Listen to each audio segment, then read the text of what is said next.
Hey guys, it's Stephanie Farron, your technology facilitator, and this quick video tutorial is how to get started with your digital citizenship for 2017-2018. So this is a Canvas course module that all students are expected to complete within CMS. It should take you no more than an hour to an hour and a half. But since we have these long homeroom courses, this is a great time to get started. Why are we doing this? Well, CMS is one of the largest districts with Chromebooks. We have somewhere on the order of 150,000 of them in the district. And so we need to make sure that our students are digitally and ethically responsible on their devices. And we know that as teachers, you guys are teaching these students how to do this all the time. But in an effort to make sure that all students are getting that information, CMS has launched an initiative to become a digital certified, citizenship certified school district. And in order for that to happen, we have to show that our students have mastered some material to become ethical and better digital citizens. So during this homeroom period, which is extended, we're asking all students to log in and to get started on these modules that we can then work on throughout the school year and hopefully complete. Students completing this module will earn a badge that they will see on their Canvas and will know that they've completed the work. Each grade level has their own unique curriculum and they don't overlap, so students from year to year will get different information. So let's start with the basics. Again, you can fast forward through this video if your homeroom is already ready and good to go with this. But if you're going to be using Chromebooks to have your students complete this course, you need to make sure you know how to log into Chromebooks. So the standard in CMS to log into Chromebooks is their ID number at student.cms.k12.nc.us, and their default password should be their birthday written in this format. If students cannot access their accounts, please do not send them to the Media Center because we will be busy helping other students.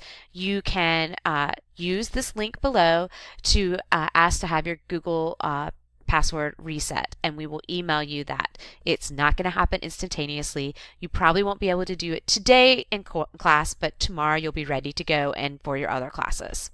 So again, do not send them to look for us if you can't get into a Chromebook, but make sure you're following the format that's listed above. Once you get into your Chromebook, you're going to need to log into your EdCloud. So in case you don't remember, to get to your EdCloud, it's my.ncedcloud.org. Students, your username is your ID number, and then your password is each unique to a student. It has to be at least 8 digits. It cannot be a first name or a last name. It has to have an upper and lowercase and a number. So hopefully that triggered some things for you guys. Again, do not send students to the Media Center if they can't access their accounts because we cannot fix that. Only the teachers of record can reset their accounts. So real quickly, I'm going to show you how to do that if you cannot remember. First thing you're going to do is you're going to log into your own teacher NC EdCloud account. So if you're not in your classroom, make sure that you have your 10-digit ID that you do homeroom or regular attendance with ready for you, or your device so you can do that. When you're in your account, you're going to click Profiles on the left-hand side. When you click Profiles, you can click on My Students, and then you'll be able to reset any passwords by clicking on the student name and then having your kid come up and reset their password. There are default passwords listed. Those default passwords may or may not work. It's best to just reset their password and then have them log in. If you notice on my account, there are no students listed because I am actually not teaching any students this semester. So again, I cannot reset NC EdCloud passwords, only the teachers of record can. And since you're the homeroom teacher, you can reset the passwords because your homeroom students will pop up in your profiles. To get back to your applications, to say get to PowerSchool later, you just click back to applications on the left-hand side. Once students log into their Canvas account, they should see on their dashboard the courses that they have that have been turned on. There's a new course that all students should have, which should be something like DC and number their grade level in Butler High School for digital citizenship. There's one for 9th, 10th, 11th, and 12th grade. If the students do not see that course, you may click on courses on the left-hand side and all courses to see will pop up. Remember, all courses are the ones that are starred, so they can start to see. And then they simply would get started and then follow the prompts. There'll be quizzes, there'll be videos, there'll be interactive parts. If they have earbuds, that will work great. They can work together, they can work individually. However, not every student will have this course because we're not controlling what student has it and what doesn't.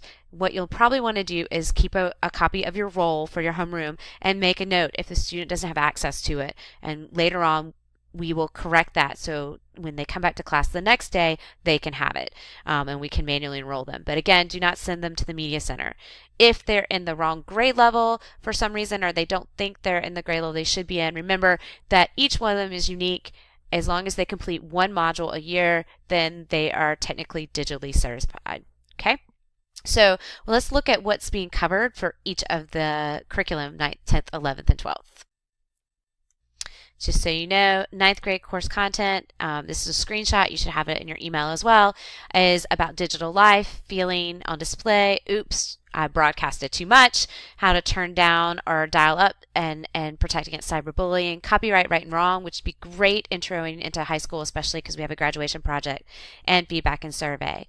In 10th grade, they're going to be focusing on my online code, being overexposed, especially with sexting and relationships. Who are you online? What type of risky behaviors might you be experiencing? Building a community online, and any final thoughts.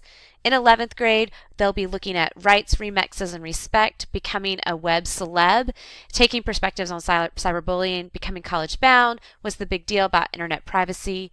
And then finally, as a senior, they'll be looking at collective intelligence, breaking down hate speech, privacy, today, tomorrow, and public, retouching reality, does it matter who has your data, and any final thoughts. So as you can see, each grade level has different course material. Each one of the icons you'll navigate through. The courses will set you up and show you what to do. Obviously, it's not going to let you move through the course until you complete the material that you need. If a student cannot get logged in during your class period, then they can work together to look at the material, and then once the course is set up, they can go back in and complete the components they need to complete.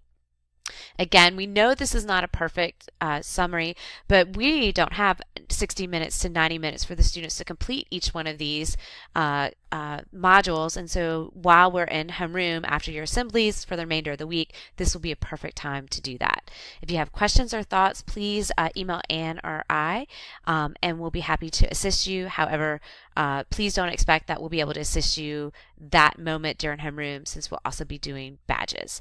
So good luck and navigating your course content. Please help us become a digitally certified school and not have to spend extra time throughout the school year dedicated to this if we can do it now and accomplish it during homeroom.